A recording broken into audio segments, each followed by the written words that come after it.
Արդյոք հետընտրական հաշվեհարդար է եղել Գյուլաքարակում, որտեղ ընդդիմադիր երեք ուժերը միասին 50%-ից ավելի ձայն են ստացել։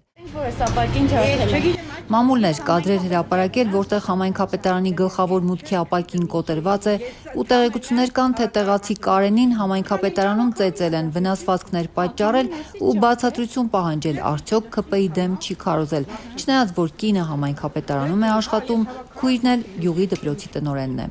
Այսօր քննչական կոմիտեից միայն հայտնեցին, որ դեպքի առթիվ նախաձեռնվել է քրեական վարույթ, ֆիզիկական ներգործության հատկանիշներով, մեկ տուժող կա, կատարվում է նախաքննություն։ Ինքը այս միջադեպի առանցքում հայտնված գյուլաքարակցի Կարենը, որ ենթադրաբար տուժող է ճանաչվել, հրաժարվեց պատասխանել մեր հարցերին։ Արդեն եթե քրեական գործ է հարուցվել, նշանակում ասում են հաղորդում ա տրվել, արդյոք դուք եք տվել այդ հաղորդումը։ Ես հիմա ինչ համար չի դիես։ Հա, բայց չեք ուզում խոսալ առհասարակ այդ թեմայով։ Ոչ։ Ձեր քիթն են ջարդել, եթե Ոչ։ Իսկ ջարդված է ձեր քիթը։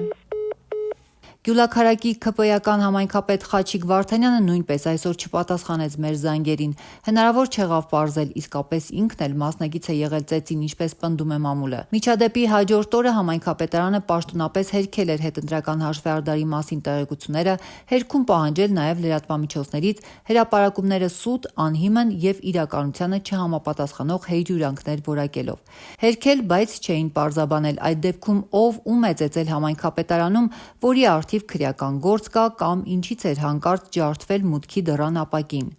Գյուլաքարակում 4000-ից ավելի ընտրող է մասնակցել քվեարկությանը, որոնց 43.3%-ը քվեարկել է իշխող կուսակցության օգտին։ Ուժեղ Հայաստանին մի փոքր ավելի շատ ձայն են տվել՝ 43.9%, ևս 4.1% Հայաստան դաշինքն է ստացել, 2.4% Բարգավաճ Հայաստանը։ Լոռու մարզում թվերը իշխող քաղաքացիական պայմանագրի օգտին չեն եղել նաև Տաշիր եւ Ստեփանավան քաղաքներում։ Տաշիրում, որ ուժեղ Հայաստանի առաջնորդ Սամվել Կարապետյանի ծննդավայրն է ու անցած տարիներին նա այստեղ բարեգործություններ է արել, այս կուսակցությունը 73% ձայն է ստացել, քաղաքացիական պայմանագիրը 22.5%։ Դեռ քվեարկության օրը, երբ տեղամասերից ստացվում էին առաջին տվյալները, Տաշիրում քաղաքացիական պայմանագրի շտաբը ղեկավարած Արամ Խաչատրյանը, որ վարչապետ Նիկոլ Փաշինյանի խորհրդականն է ու Լոռու նախկին մարզպետը, Ազատությանն ասել էր, թե իր համար սպասելի է, որ ուժեղ Հայաստանը Տաշիրում հաղթելու է։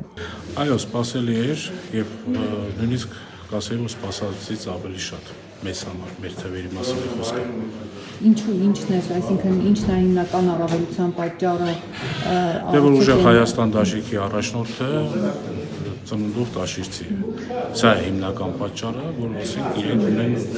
առավելություն։ Նախընտրական քարոզարշավի օրերին իշխանականները պնդում էին, որ չնայած ուժեղ Հայաստանի առաջնորդ Սամվել Կարապետյանը տաշիրցի է, բայց իշխող ուժն էլ այստեղ քիչ ձայն չի ունենա։ Քվեարկությունից անմիջապես հետո ՔՊ-ի Տաշիրի շտաբի պետ Արամ Խաչատրյանը, որ նույնպես տաշիրցի է, մոտավոր հաշվարկներ էր արել ու իրենց կուսակցության համար մոտ 30% ձայն էր ակնկալում, բայց անգամ այդ հույսը չարդարացվեց, 22.5% ստացան։ Այո, մենք ասել ենք եւ հիմա էլ արձանագրում ենք, որ քիչ ձայներ չունենք։ Այս պահին հաշվարկի արդյունքներով մոտավորապես 30%։ Քաղաքացիական պայմանագրի ստացած ձայները ամենաբարձրը 60% գրանցվել է Փամբակում, գրեթե 50%-ի են հասել Վանաձորում, 50%-ից ավելի քվե է ստացել Սպիտակում, Ալավերդիում, Թումանյանում եւ Լոռի Բերդում։ Ձայները իշխանության օգտին չէին Ստեփանավանում, չնայած այստեղ քարոզչությանը մեծապես ներգրավված էին Պաշտպանության նախարար Սուրեն Պապիկյանը, ՔՊ-ական падգամավոր Արփի Դավոյանը։ Լոռու բոլոր համայնքներում ՔՊ-ական ղեկավարներ են, բացառությամբ Տաշիրի։ Վանաձորն արդեն 4 տարի ղեկավարում է վարչապետ Նիկոլ Փաշինյանի նշանակած պաշտոնակատարը, ով սակայն ՔՊ-ականների քարոզչությանը չի մասնակցել։ Վանաձորում ՔՊ-ի հանրահավաքին ներկա չէր։